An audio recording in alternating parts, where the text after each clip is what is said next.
Bonjour à tous, je me présente, je suis James et j'ai l'honneur de vous présenter ma première émission qui s'intitule 30 jours pour apprendre Photoshop.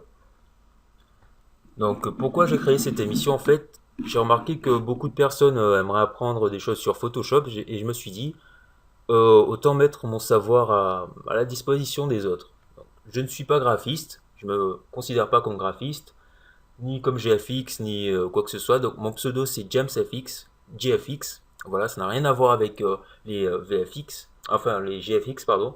Plutôt, je pense plutôt à VFX, donc tous ceux qui travaillent dans les effets spéciaux, sur les animations et tout. Donc c'est plutôt mon kiff ça.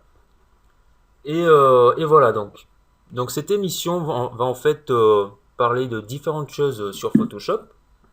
J'ai je l'ai structuré de la façon suivante. Donc déjà une introduction à Photoshop avec son interface et tout ce qui s'ensuit. Ensuite, une présentation des calques et de la navigation sur Photoshop. Ensuite, la rencontre avec les outils, la manipulation et les effets, ainsi qu'une conclusion. Donc dans la conclusion, on va essentiellement faire un topo de tout ce qu'on a vu et parler des problèmes que vous aurez pu rencontrer ou des problèmes que l'on rencontre sur Photoshop, des performances également, ainsi que des raccourcis. Voilà. J'espère donc que cette émission va vous être bénéfique, que vous allez pouvoir la partager, vous allez avoir un engouement sérieux pour Photoshop. Et, et donc voilà.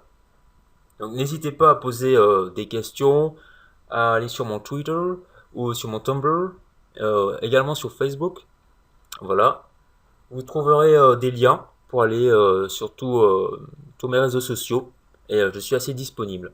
Donc assez ouvert. Donc personnellement, je suis assez carré. Donc poser des questions assez précises avec des mots, pardon, avec des phrases et non pas des mots. Donc des mots qui ont un sens, voilà, quand on les met les uns après les autres, tout simplement. Donc c'était une petite intro, on va parler, donc moi je suis essentiellement sur Photoshop CS6, et je vais en fait parler de fonctionnalités globales à Photoshop Creative Suite. Voilà.